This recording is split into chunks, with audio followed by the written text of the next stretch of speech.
Welcome. I'm Lindsay Baker, Executive Director of Maryland Humanities, and I'm going to ask Tonya and Alicia to join me on screen. Thank you for your patience. We wanted to allow some time for everyone to join us. Welcome. Again, I'm Lindsay Baker, Executive Director of Maryland Humanities, and at Maryland Humanities, we're passionate about making the humanities a part of everyday life.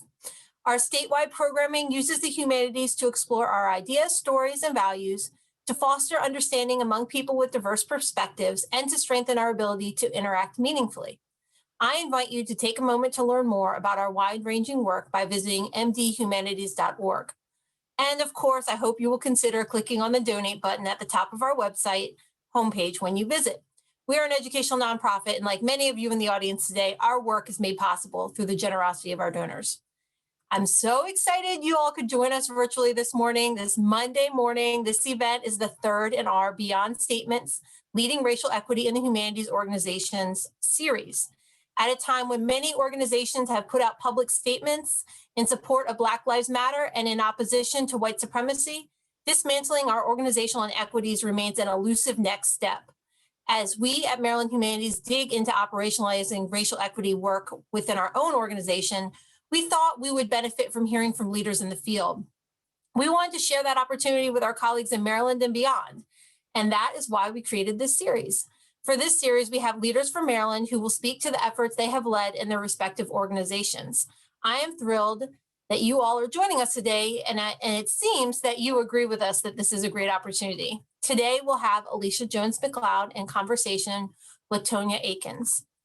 Our moderator, Alicia, is the Executive Director of Challenging Racism, and if this isn't your first round with us, you have heard her have great conversations already. Her organization has a focus on empowering and inspiring people to disrupt racism, one compassionate conversation at a time. Previously, she led Ellicott City Partnership, a Main Street organization, and prior to that, she founded the Maryland Black Chamber of Commerce, which continues to raise the profile of Black-owned businesses. Her tenure at each of her places of employment has been marked by the implementation of innovative ideas designed to raise the organization's profile and draw new supporters to the work. McLeod is a resident of Parkville and brings deep relationships to challenging racism's work. Alicia joined the board of Maryland Humanities in fall 2020, and we are very thankful to have her. Our speaker today, Tonya Aikens, is president and CEO of Howard County Library System, a nationally recognized 5-star library for delivering excellence in public education for all ages. HCLS consistently earns the highest 5-star ranking attained by fewer than 1% of public libraries in the US and remains the only library system in Maryland to do so. She is keenly focused on building the collective leadership of the organization, its partners, the community, and customers served to provide equitable, high-quality educational opportunities for all. She has directed library services for more than 20 years and is passionate about the ability of libraries to transform lives and communities. Tonya has served on numerous nonprofit boards and currently serves on the Community Action Council of Howard County's Board of Directors, the local Children's Board of Howard County, the Maryland Public Library Administrators Intergovernmental Task Force, and is an appointee of the Maryland State Librarian. Is an appointee of the Maryland State Librarian to the State Library Resource Center Oversight Commission, served on Howard County Executive Calvin Ball's transition team and Spending Affordability Advisory Committee, and is a member of Howard County General Plan Updates Planning Advisory Committee. I know these two are going to have a great conversation, and I'm so thankful you all are able to join us and listen in today. And before I turn it over to Alicia, just a few housekeeping items. This morning's event is being recorded and will be available on our YouTube page afterwards. You should click on the Q&A at the bottom of the screen to submit questions, not the chat function. Feel free to chat in the chat, but the questions go in the Q&A. And if you want to upvote the Q&A, go ahead and click an upvote so we know that you want to hear that question answered. And now I'm turning over things to Alicia, and I'm going to disappear. Good morning. Thank you so much. Thank you so much, Lindsay, for that great introduction and start of our program. And I'm sorry, I don't know what it is about this morning. I'm just a little choked up, I guess, with this exciting conversation that's going to be happening.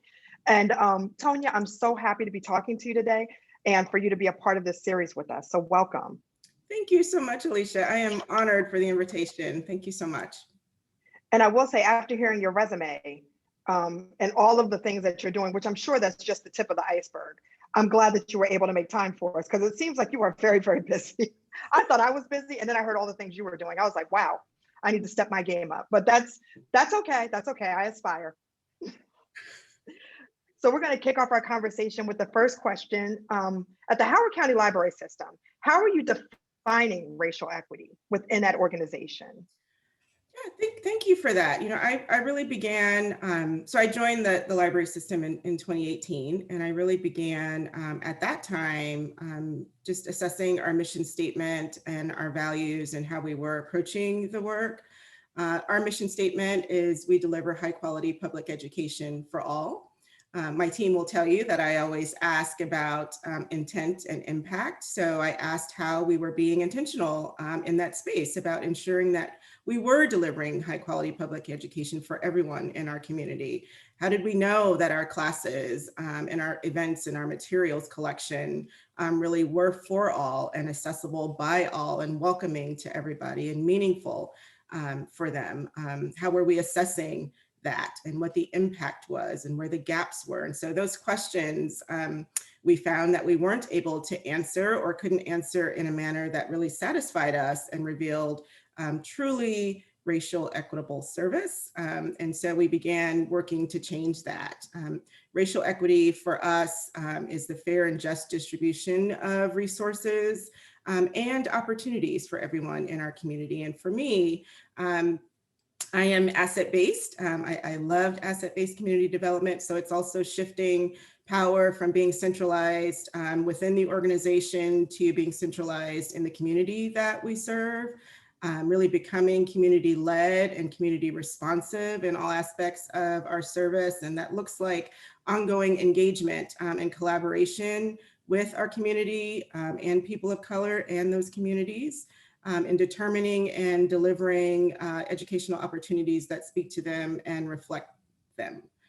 So that kind of collective learning along the way, absolutely. In a nutshell, I think, you know, just being really, really brave and intentional, embodying the work and empowering principles so that it really shows up in everything that we're doing. You know, I caught what you were saying in the beginning, the intent and the impact, and looking at that across the organization, and then listening to you kind of lay out how you're trying to look at that through the way you deal with the community and the way that you embrace that. And that is really important. Listening to the community and what they need is really key to this work, and making sure that you're reflecting the community, because that's how they feel welcome, right? Like if you don't bring them in, then it becomes very difficult for them to feel like they can open up to you and help you improve. So I like that you guys do that. I know firsthand that you guys do that because me and my family have been at the Howard County Library System for many, many years. So I love what you're doing there. Yes, no problem. Just keep doing what you're doing. Now, did you guys send out a statement after the George Floyd incident? I did. It took me a little while, honestly. My gut was hurting. I was in tears and emotional and really had to process how we wanted to move forward and make sure that we were not just putting words to paper, right, or words to screen on our website, but really issuing a statement that would be more than that. More than just the words. How are we going to live up to whatever it is we were going to say? And honestly, writing this statement for me was an exercise in pain. It really was. And I shared that with my board, you know, that this was going to be something just to even get through. I mean, I literally stayed up all night trying to get it together and, you know, write and rewrite and figure out what I wanted to say. But I was not going to put myself through that pain of writing the statement, or anybody else through the pain of reading the statement, if we weren't going to do more than just write the words. And so I wrote the statement, shared it with my board, invited them to write their own statement, as well as our friends in foundation to write their own statement, and they all did. but then really began thinking about how we moved beyond that to actually activate those words. Well, that's fantastic. You lead me to my next question, because that is what I want to know. So after you went through the trauma and the pain of writing that statement, which I think a lot of people that are on the call can completely understand and even empathize with. I know I empathize with you. We put out a statement. It was a rough go. So I understand.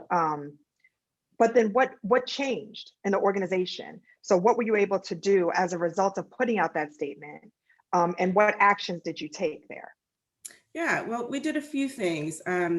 Our staff team, absolutely, we're dealing with their own emotions and uncertainty and fear and grief, and all of those things. And so we started by really looking for a way for us to begin to unpack that. I started an internal conversation. We call it REAL Conversations, REAL being an acronym for racial equity at the library, but also a time where we are just completely real with one another and created amongst ourselves. It really was a team effort in creating a brave but safe space for people to lift up what they were feeling. I think those initial conversations, I would provide a prompt, something for our team to read or to watch, a video clip or something to get our conversations started. So people could kind of focus on something else before talking about their own personal, pain and uncertainty. And the initial conversations were a bunch of black Zoom screens because nobody turned their camera on because we hadn't yet gotten to the place of everybody feeling safe there. But eventually those conversations became and still are just such an empowering, uplifting space, a space where we are getting to know one another's stories. We are building better empathy and understanding and stronger relationships across the organization. And I'm talking people who have worked together for decades, that are just finding out, things about one another and how they can be more supportive of one another. So that's one of the things that came out of it that's been very powerful, are those conversations and that shared story. And then we also provided internal bias and racial equity training for our staff, along with building out an entire initiative, racial equity training and shared stories for the community.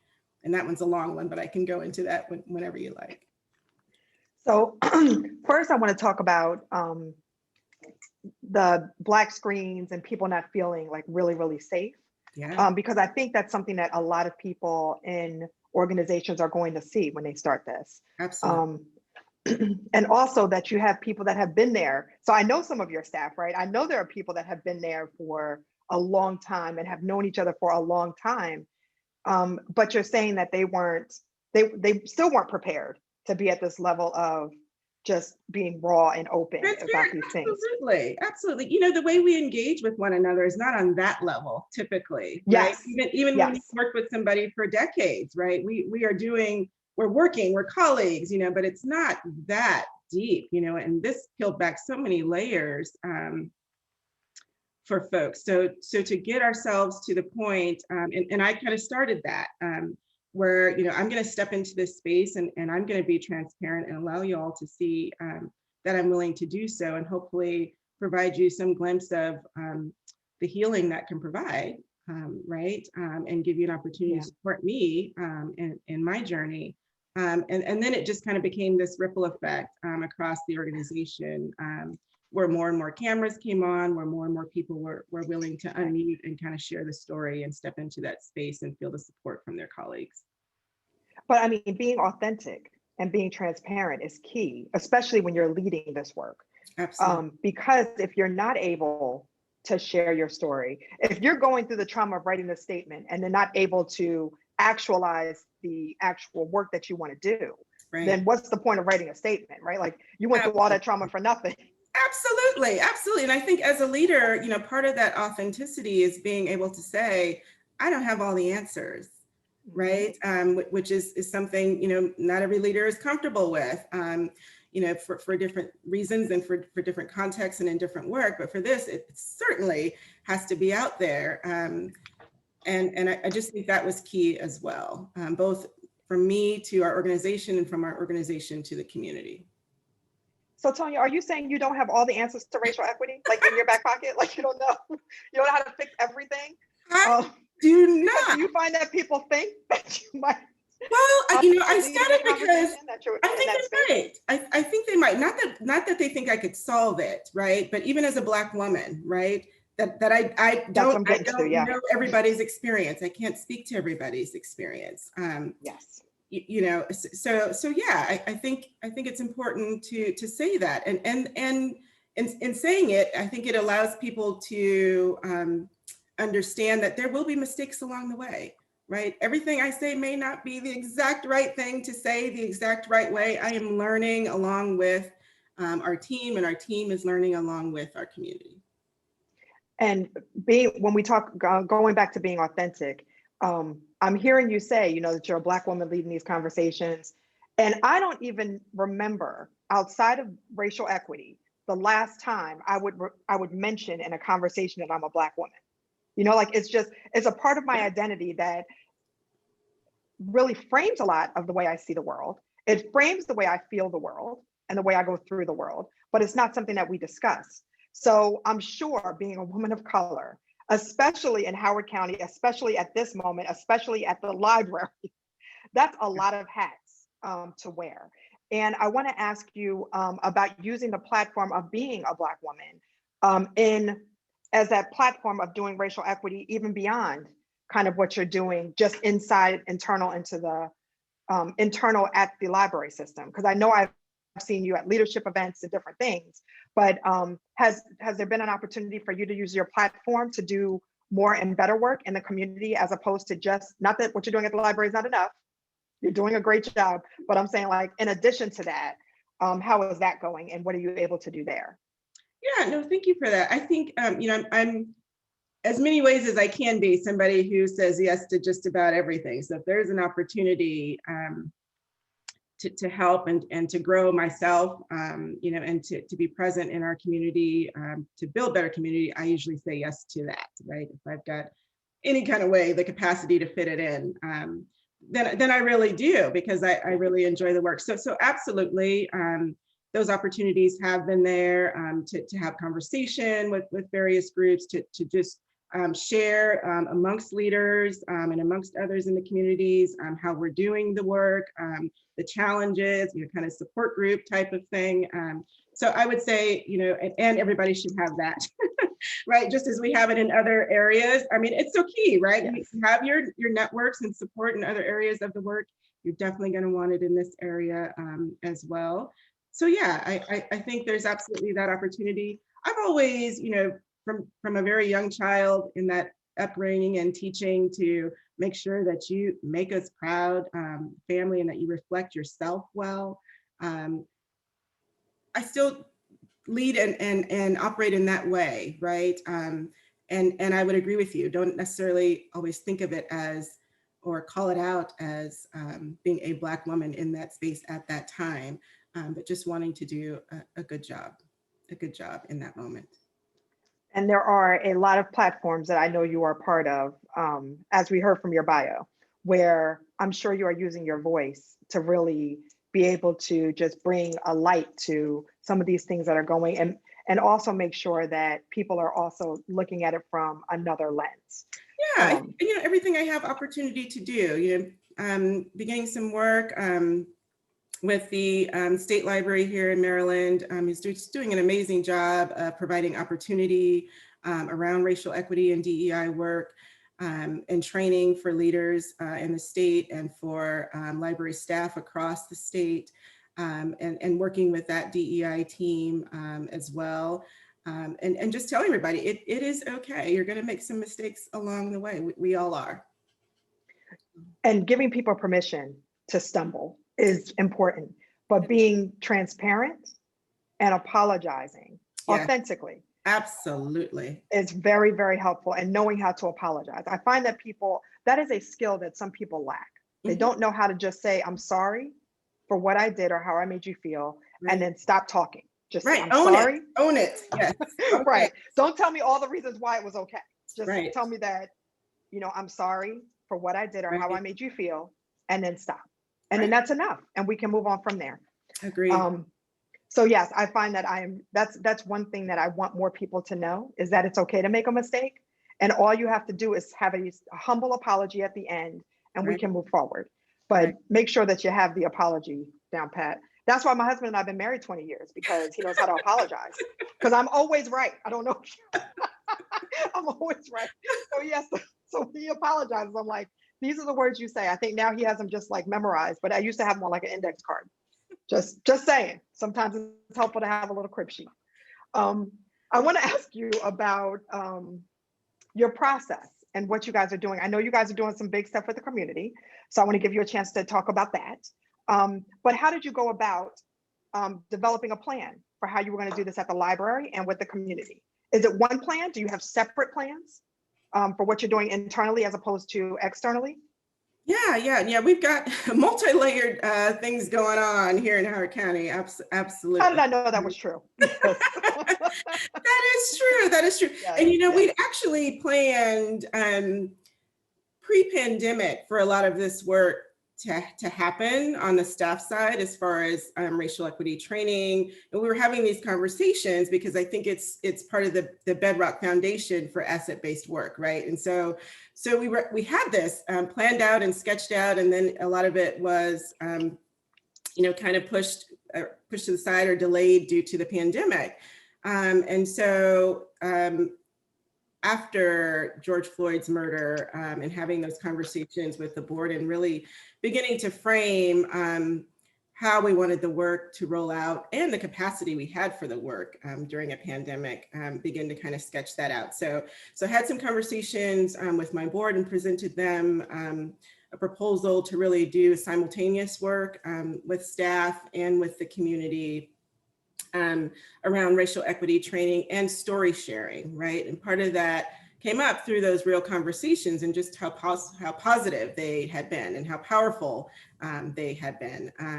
And so it's a multi-tiered approach. We've got training for our staff, some staff training that happens just with staff, through Changing the Lens, a remarkable institution that is doing bias training with our team.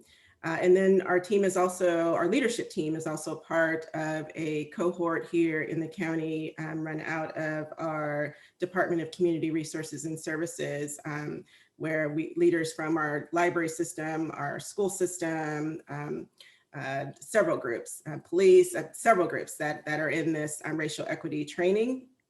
And then for the board, it was saying, we really need to do something to provide training for community as well. It is very hard to begin doing any type of auditing of processes and policies or asking people to change their work if you haven't had a foundation of the racial equity training, right?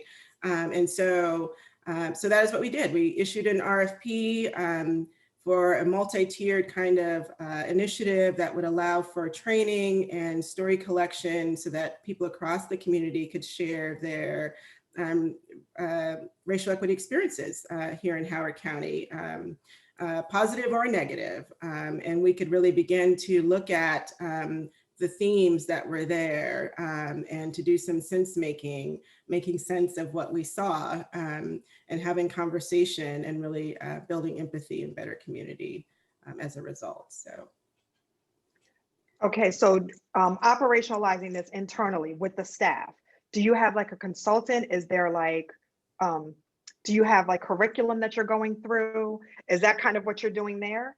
Yeah. Where it's led by someone on the outside so you can also participate? Because I think that's best practices. Yes, we have both things. Okay. So we do have the real conversations, which are structured, that's just me, right? I'm really heading those for our team because it is such a transparent and vulnerable space. We didn't bring in anyone from the outside for that. It's just, understood. Yeah, it's just us. The other piece is working with Changing the Lens. They've got an optics training and a zoom lens training, and really looks at changing how you see things, how you approach things. And so that is with the consultants, and that is a 3-tiered training, and we are on part 2 coming up here very soon. Yes. So that's on the internal side. On the external side, we are working with a group called Equity Matters out of Baltimore, Michael Scott and his amazing team that are helping us to lead that work with the community and gathering the stories. The training piece for that is with the Racial Equity Institute and the Soul Focus Group, 2 nationally renowned trainers in the racial equity space. And so we'd offered 1-day and 2-day trainings for staff in the community. And then out of those trainings, you're placed into a cohort of sense-making circles that meets over the course of several weeks to begin sharing additional stories and looking for actionable insights and opportunities to understand and act on the stories that we've heard. You know, if we're hearing lots of themes about, let's say, issues in education, we can start to have those conversations and decide what type of action we take as a community to make it better. Yeah. And I appreciate that. I appreciate that you guys are trying to do the work internally and externally simultaneously, which is a lot. Yeah. But also that you have such a good relationship with your staff and the people that are surrounding you, that you can lead some of this conversation so it's a safe space for them, because that's important. I would agree. To be able to do that. Yeah. I would agree. Yeah, you definitely need to step in authentically and be able to build that trust, or it's just not gonna, the ball is not gonna get rolling. I think a huge benefit to our staff team being able to be in these sessions, these training sessions and circle cohorts along with the community is that they're able to see us learning and growing the community, but our staff team are also able to hear from the community where their pain points and issues and concerns are, and also where their assets are. So it's just been powerful even at this beginning stage. Yes, definitely. And now let's fast forward a little bit. You're done with this training, and you bring on new staff members. You're opening the libraries back up to the public, and you need to bring on new staff. How are you going to get the new staff up to speed with the training and racial equity work that you've already done?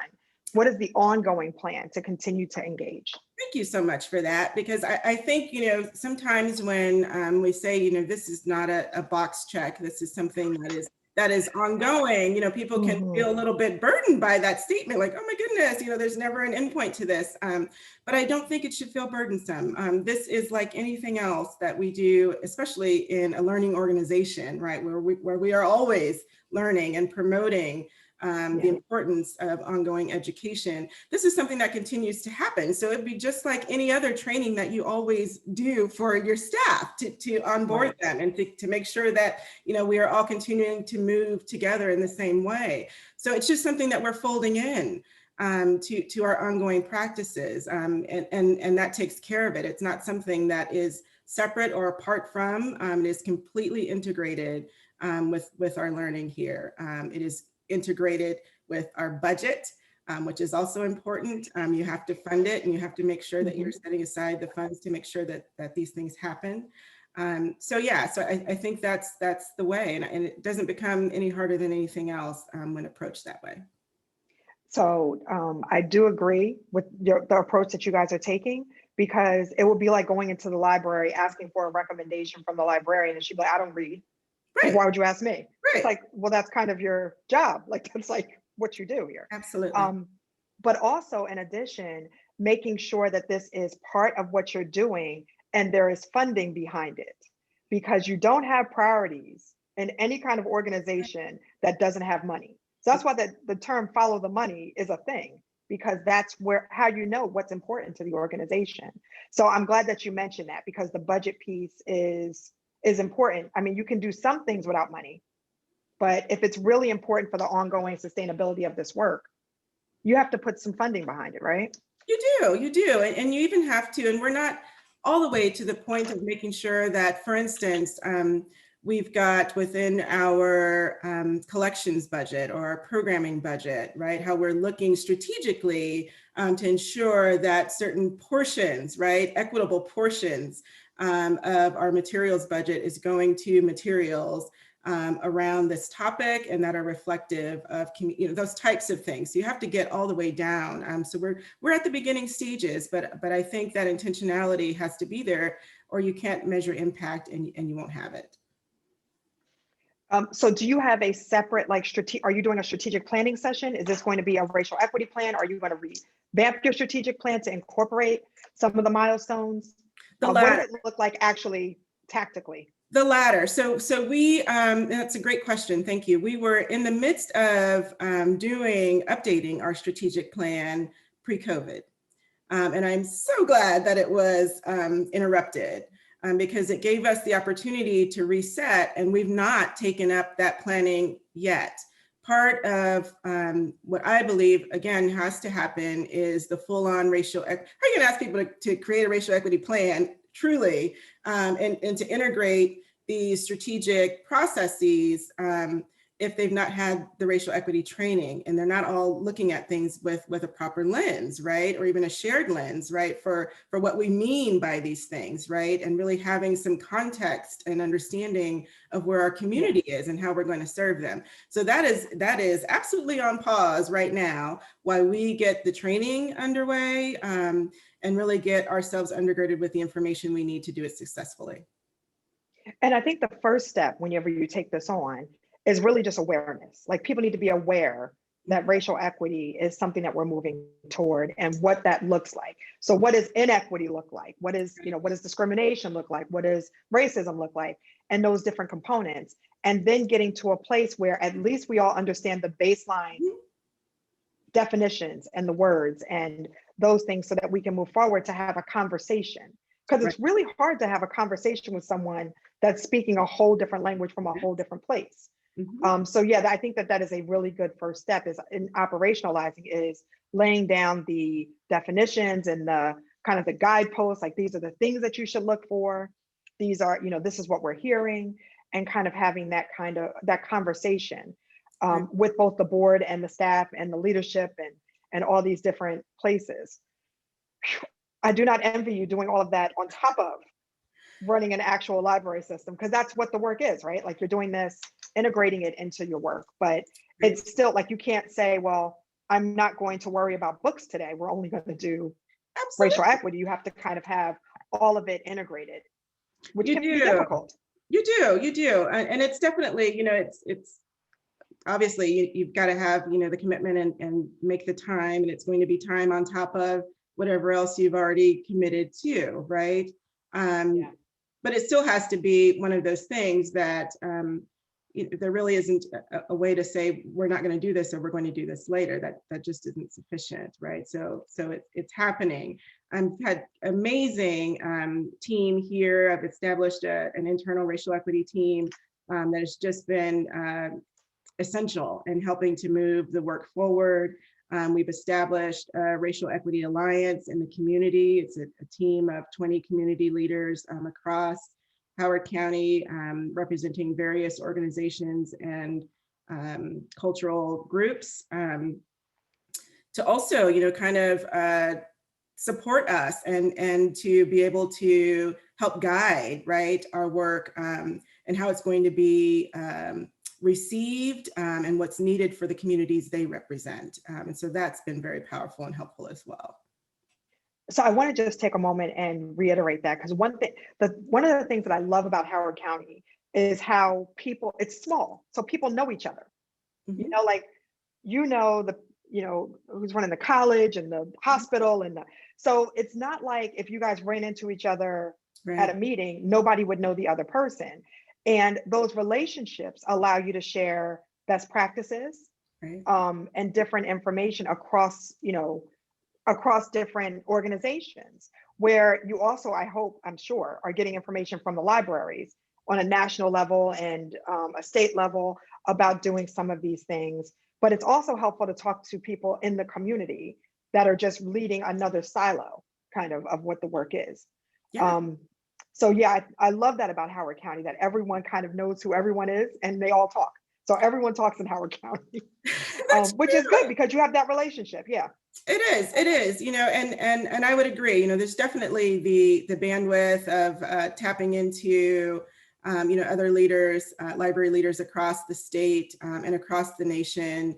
But then outside of libraries, tapping into the collective here in Howard County. And there's several amazing leaders, as you know, that I are doing know. great work and that are very intentional in this space. And there is an existing collaborative of sorts or cohort that the Association for Community Services is heading up with a grant they had from the Horizon Foundation, really operationalizing and helping leaders, you know, move things forward. And that's been powerful as well. So I'm honored to be a part of that group.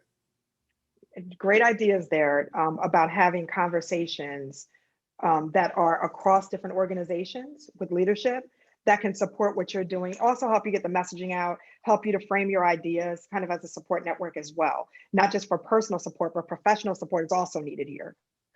So I appreciate you mentioning that because that is something that I absolutely love about Howard County is that people know each other and they work together seamlessly. And before you know it, there's a problem and a whole group comes up and you're like, wow, that group didn't even exist 2 days ago. And Right. not only do they, you know, come up, but they're, you know, doing great things. So I want to ask you about resources or practices that you have found. Do you have one resource or one practice that you have found that has been really helpful to you moving along in this work, in this journey? One.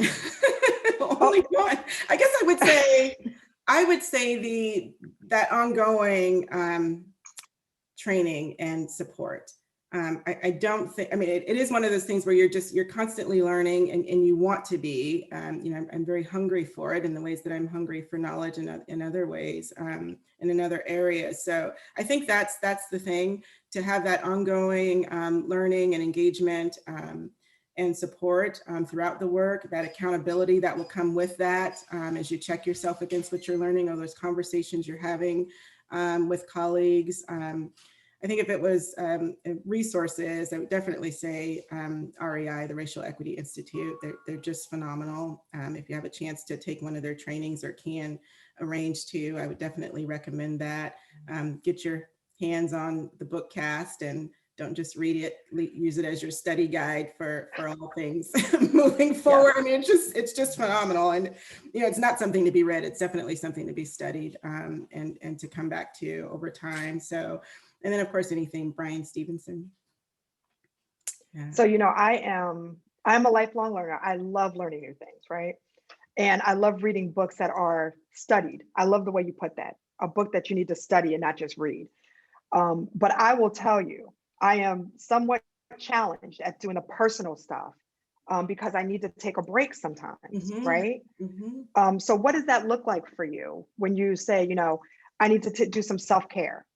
So are you doing self-care, and what is that like for you? Yeah, thank you for that. You know, I am a huge proponent of self-care and message that to our team often, very often, and also try to make sure that I am practicing it. You know, I was asked recently by our process evaluator for the initiative, you know, what can your team do for you to help you during this work? And it really was that they need to be practicing self-care.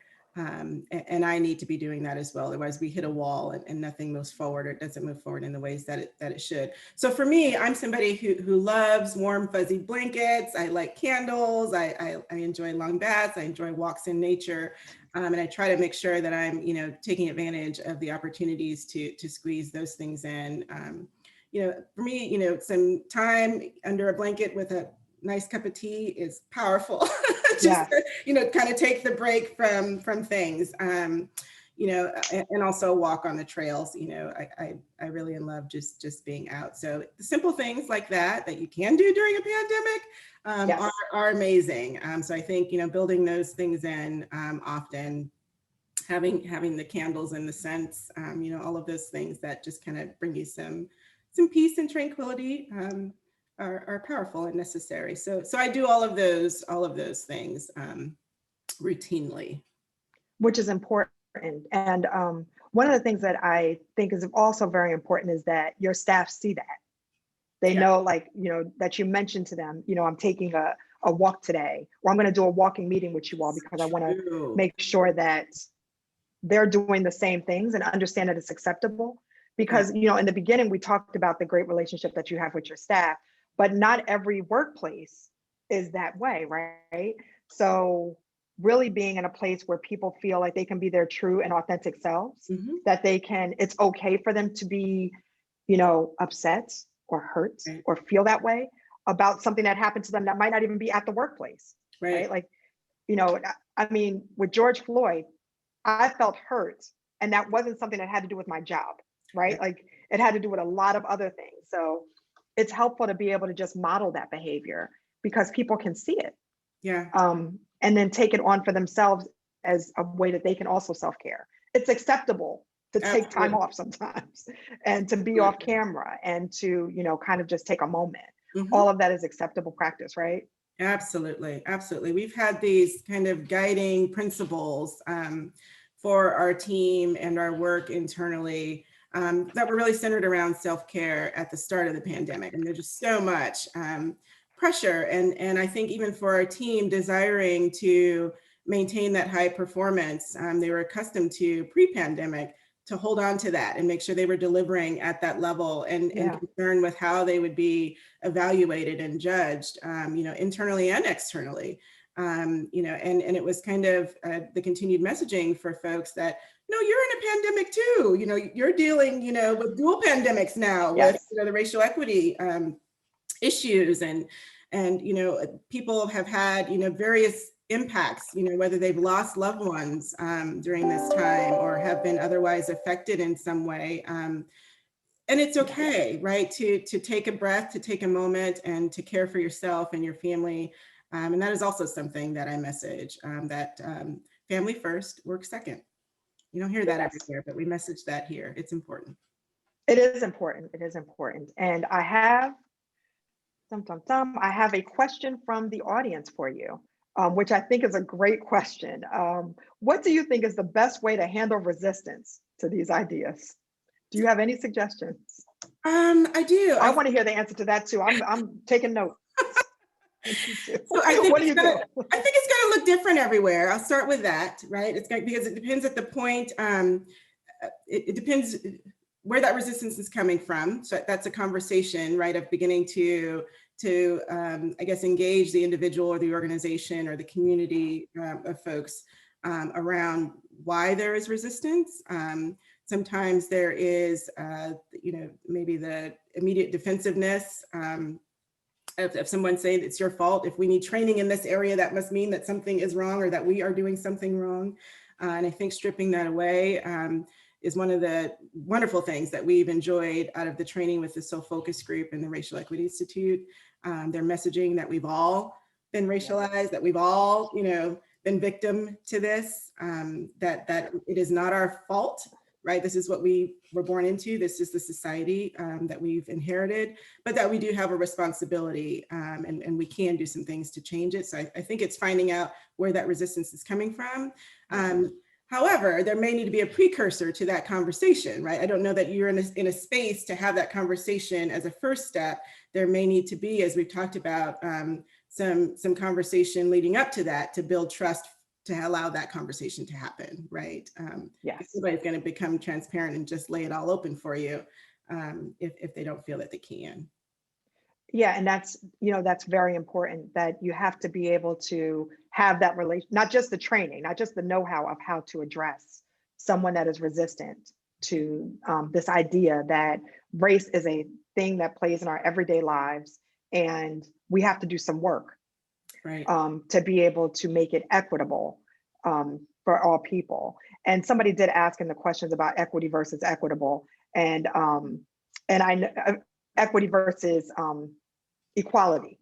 And I know that that's something that commonly gets, twisted, that people think of one way, equity being like a bad word. There's a whole notion of it being, really being used to turn the conversation another way. It's like affirmative action. It's like, well, now you're discriminating against these other people. And it's just like with COVID, we all have to be on the same page. Like we just have to be on the same page about what we want to do, right? Yeah. So I have another question for you. Okay. Your board, did you have to convince them to do to take part of these initiatives, the real and the other initiatives that you had? Because that really does take a lot of trust and a great relationship to even have that leading up. Yeah. So here's something I won't necessarily recommend for everybody, but I didn't ask them. I didn't ask them if I could do real conversations. I am charged with leading operations in this organization. And to me, that was part of and is part of being able to lead here. So I didn't ask them. I thought about what our organization needed in ways that leaders assess, any type of professional development opportunities for their team. And that's something I'm going to segue and just say that I've really approached this entire thing that way, right? I don't feel like if there are areas, for instance, fiscally that I wasn't taking to my board before, that I need to necessarily take it to them because it's racial equity and we're in this moment. So I have kind of kept that line. I did inform them that I was having these conversations. And I know prior to starting the real conversations, there were some, folks who said, you're going to want to guard yourself better than that. Do you think you should be the one to head up these conversations? What if something is said that, something goes south during the conversation, right? And all of those are possibilities. I think for me, it was saying, I don't think we're going to be able to do this well and effectively if I am not also in it and transparent. I don't think our team is going to have the ability to be truly transparent and authentic if we have outside folks in this conversation. Yeah. And just kind of taking the leap there. And our team was very responsible and responsive to that, right? And so it's been effective. Our board, I did take the proposal to them around the external work, and they were just amazingly responsive. But also laid out every case and reason why this needed to happen, why the library was the entity that should be doing this work in the community. We provide these educational opportunities for our staff and community in all other areas. And I just didn't feel like this should be different. I feel like libraries are the natural place for this work to be happening in communities. They should be the organizations leading this work. I don't know how we would separate racial equity education from any other education that is happening for communities. And so with that, our board is amazing anyway, but they were very supportive and on board. I think it is, I think they'll have the opportunity to be even more so when they are able themselves to participate in this training. They are not part of it with staff, and that was a conscious decision, again, because I want them to have the space to be vulnerable and authentic throughout these trainings, which are part webinar, part facilitated discussion as well. Now, how are you dealing with, in these conversations, when something comes up and it is uncomfortable, it's challenging, it's unpopular? I know you're showing your vulnerability. I know that you're being authentic, but still, there are some people that just aren't as far along in the work. They're not, or in the understanding, and they may be challenging in some of these conversations, either publicly or privately. How do you deal with that when that comes up?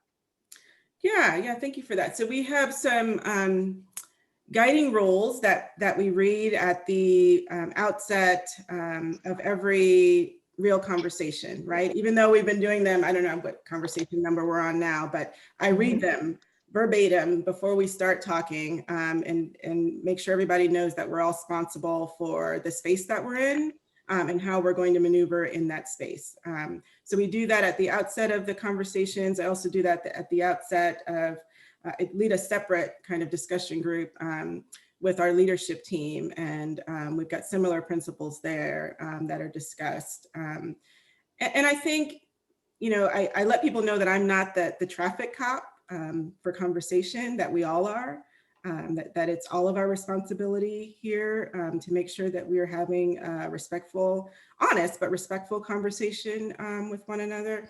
And we had one time a comment that was made that the commenter did not think would be offensive, that many found offensive, and had to go back and address that and have some conversation with the commenter, and then let everybody know how we would be correcting those types of things forward. So again, when there is a misstep, addressing it, apologizing for it, and putting steps in as best you can to guard for it in the future. And so. Yeah.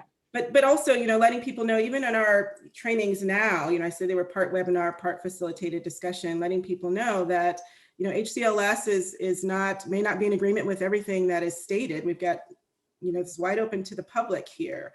But people have really joined of their own will. And so the people that have stepped into those spaces are endeavoring to learn and discover, right?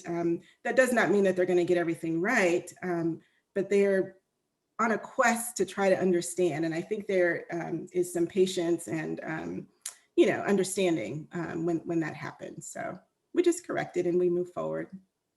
Yeah, well-meaning is important. So when we talked about that intent and impact at the beginning, people that come with the right intention, you have to recognize that. Though the impact may be very different. Right. So just making sure, and somebody told me this last week, she said, the goal of having these conversations is not to push anyone the other way. Like right. That should be your goal. Absolutely. Please don't push them further into. Absolutely. And that's why it's so important that it's not that kind of conversation where it's necessarily starting with whose fault is all of this. Right. Like you go in the corner with the dunce cap on because I know this was all your fault. Like, it's not right. It's not that conversation. We are all part of this work and we all need to work together to make it right. So when you brought these conversations to I'm sorry. Actually, before I ask that, I wanted to ask, you mentioned guidelines. Are those public? Do you have those to share like on your website? I have some that are internal. I can share them with you for the follow-up materials. That would be great. Share them with you. Yeah, they are not public. We've used them internally. The guidelines for our real conversations and then guidelines that I have for my leadership team. But I will absolutely share them with you. Thank you. I appreciate that. Not to put you on the spot, but I do appreciate you being open and transparent with us as well. Okay, so here's my next question. You go to the community, you're having these conversations. Were you surprised, or was there a lack of awareness with the DEI issues in the community? Did people kind of know this stuff was going on and they just didn't know what to do about it? Or was it that people just didn't know?